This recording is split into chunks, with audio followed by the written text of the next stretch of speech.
मेरे प्यारे साथियों, आप सभी लोगों का स्वागत है आपका अपनी क्लास स्टडी फॉर पर्पस में। और आज के इस क्लास में हम लोग पढ़ने वाले हैं जी पार्ट 3, ठीक है, कार्बन तथा इसके यौगिक का। और आज का यह अंतिम क्लास है।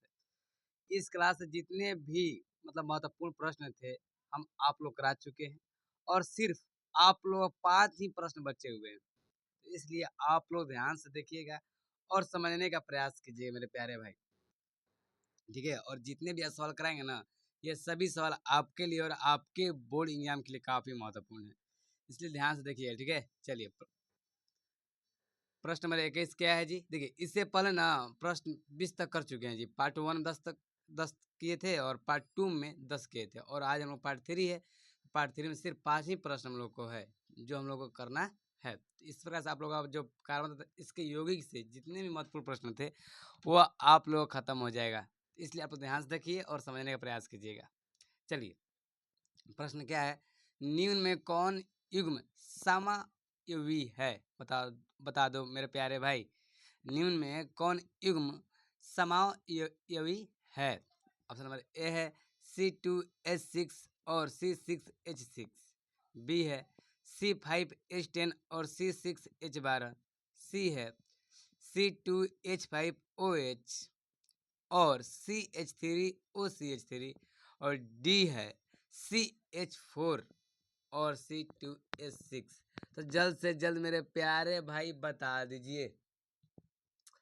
तो बता दो मेरे प्यारे भाई, क्या हो जाएगा? चलिए, जो इसका सही उत्तर होगा ना मेरे प्यारे भाई, मेरी प्यारी बना, वो होगा ऑप्शन नंबर सी, बिल्कुल सही होगा जी, ठीक है। और आप लोग एग्जाम आ रहा है तो आप लोग तन मन धन तीनों लगा पढ़ाई कीजिए, ठीक है। शरीर पर स्वास्थ्य रखिए जी, खाना खाने में कोई कमी मत कीजिए। चलिए, अगले प्रश्न पे चलते हैं। अगला प्रश्न क्या है? निम्न में से कौन ससंयोजी यौगिक है?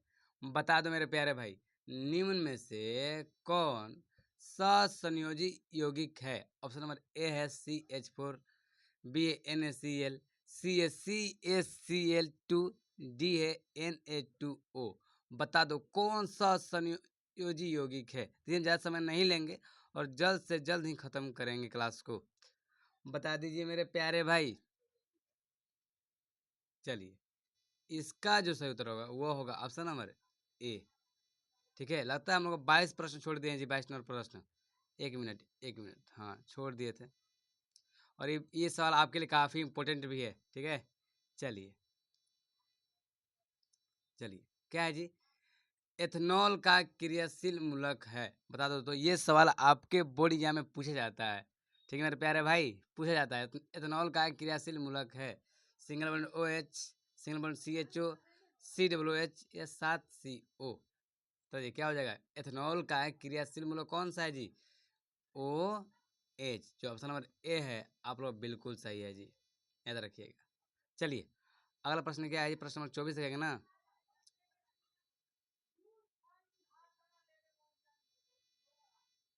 चलिए, सिंगल बॉन्ड COOH मूलक को क्या कहते हैं? बता दो तो। सिंगल बॉन्ड COOH अभिक्रियाशील मूलक को क्या कहते हैं? Option number A ketone, B है एल्डिहाइड, सी है अम्ल, और डी है ईथर। तो जल्द से जल्द मेरे प्यारे भाई बता दीजिए, बता दो आप लोग जल्द से जल्द। क्या हो जाएगा सही उत्तर जी? हो जाएगा आप लोगों का ऑप्शन नंबर सी, अम्ल। सिंगल बॉन्ड COOH अभिक्रियाशील मूलक क्या कहते हैं जी? अम्ल ना। तो चलिए, और आज का अंतिम प्रश्न आप लोगों के लिए, ठीक है। सिंगल बॉन्ड CHO क्रियाशील मूलक को क्या कहते हैं? देखिए, ये जितने सवाल करा रहे हैं ना जी आज, ये सभी सवाल आपके लिए काफ़ी इंपॉर्टेंट है, ठीक है। और आप लोग भी इसे याद कर लीजिएगा, ठीक, कॉपी में कहीं नोट करके आप लोग पढ़ाई कीजिएगा जी। और आज का अंतिम प्रश्न, आज जो क्लास है आपके पार्ट केमिस्ट्री का कार्बन तथा उसके यौगिक के जितने महत्वपूर्ण सवाल थे वो सभी करा चुके हैं। और आज का अंतिम प्रश्न है जी, आप लोग ध्यान से देखिएगा। सिंगल बॉन्ड CHO क्रियाशील मूलक को क्या कहते हैं? चलिए, हम आप लोग आंसर बता रहे हैं, ठीक है। जब हम आप लोग रिवाइज करवाएंगे फिर दोबारा, तो आप लोग सबसे पहले आंसर दीजिएगा हमसे, ठीक है। चलिए मेरे प्यारे भाई, और आप लोग नए जुड़े हुए आए ना, मतलब नए चैनल देख रहे हैं आप लोग, जितने भी मेरे प्यारे भाई हैं, मेरी प्यारी बहना है, तो आप लोग चैनल सब्सक्राइब कर दीजिए, क्योंकि जो आपकी रिवाइज जिम्मेवारी है वो हमारे ऊपर छोड़ दीजिए, ठीक है। हम आप लोगों का रिवाइज कराएंगे, ठीक है। और जल्द ही हम वाईफाई लगाने वाले हैं, ठीक है। और वाईफाई लग जाएगा तो लाइव क्लास आप लोगों को देते रहेंगे। चलिए, इसका जो सही उत्तर होगा वो होगा ऑप्शन नंबर बी, एलिड हाइड, ठीक है। चलिए, और आज के लिए इतना ही, अब मिलते हैं अगले क्लास में। चलिए मेरे प्यारे भाई, धन्यवाद।